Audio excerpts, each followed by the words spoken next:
So this week we've got consequences.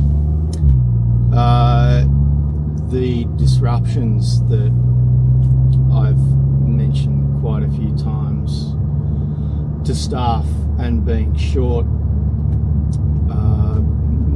really mainly being short on a driver, which then has people out of the office, which means the administrative side of the business gets backlogged, and then with such a small team, also when people are away,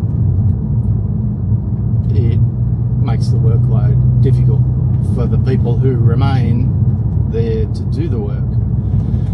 And we've seen this coming, but our administrative coordinator resigned this morning, actually, which has the potential to create a real mess, because he actually does quite a lot of work. And the work that he does is fairly critical to keep current, because it affects the accounts, also affects customer service, affects the ordering process, which is essentially what the business does, is it orders products for clients and then delivers them. And so there's a lot of ongoing administrative workflow that happens on a day-to-day basis, and this role is responsible for, it's kind of the hub for that activity. And there's a bit of specialised knowledge that really can only come from having experience within Biz Gear, because of the specialised products that they're providing to the marketplace. The skill itself of the admin coordinator is not that hard to come by. It's kind of an advanced level accounts payable type role.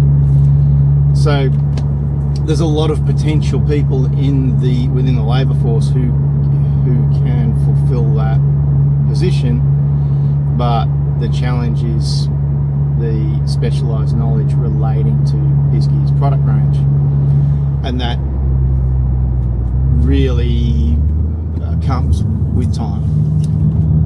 Fortunately though, I have done a lot of work with the outgoing admin coordinator to define the procedures around all of the tasks and processes that his role performs on a day-to-day, week-to-week basis.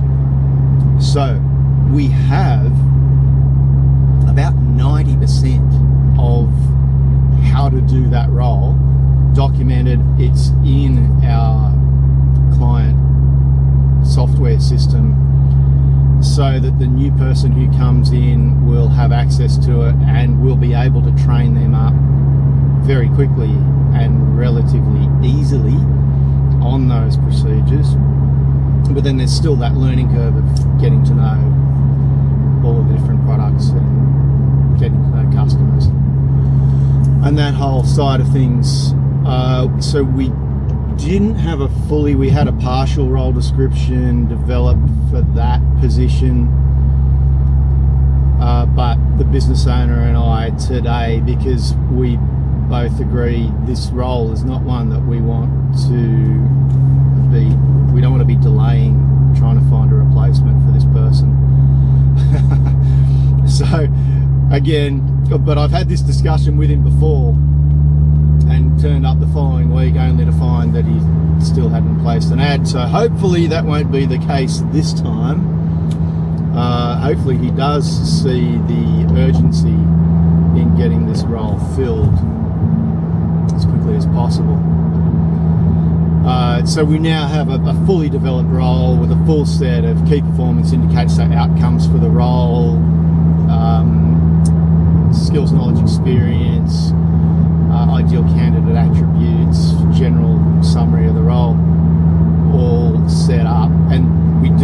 deliberately when we're building a role description, so that we can put our clients in a position where when they need to recruit, the role description essentially writes the job ad for them, which also means that when we're actually moving through to the interview process, the candidates that are applying for the role should match the role that we need filled pretty accurately. And it kicks us off with clarity from the very beginning of the recruitment process. And then the way that we structure those roles, it's very functional and very task focused, so that from a onboarding and a training point of view for new people, that also rolls really quickly as well, which minimises the disruption on our clients' businesses.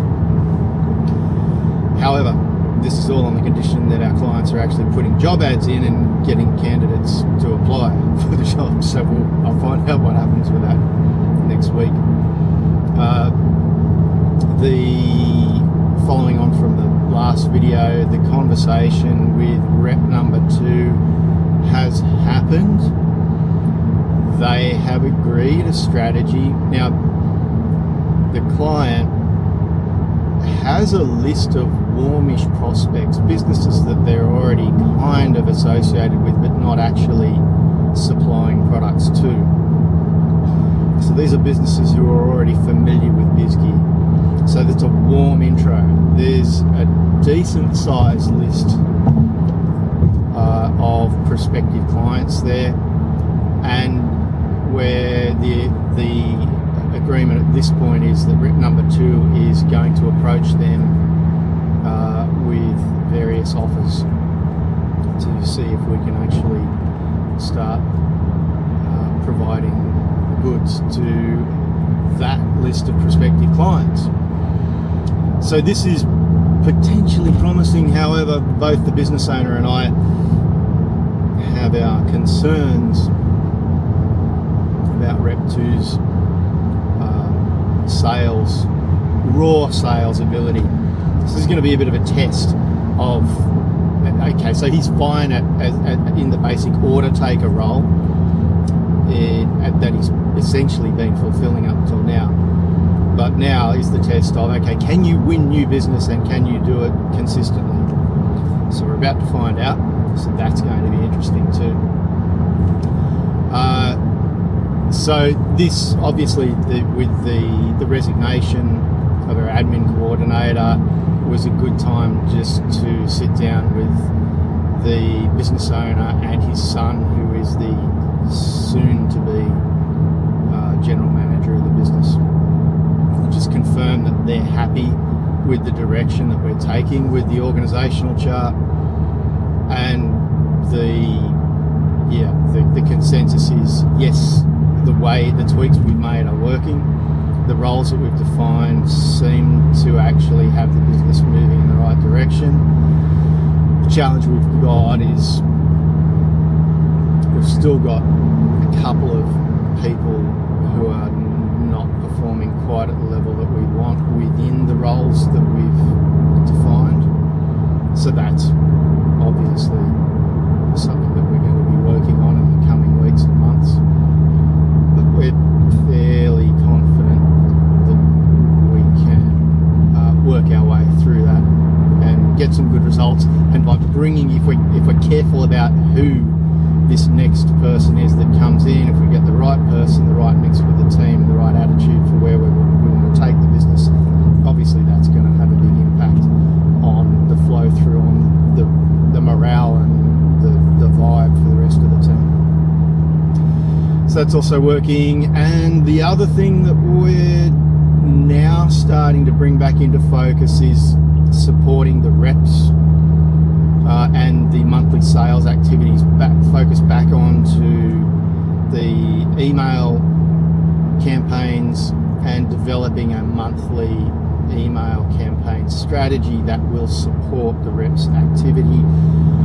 So we had mentioned that probably a couple of months ago, but various things have gotten in the way of us progressing that, but we now agree that's a focus for the older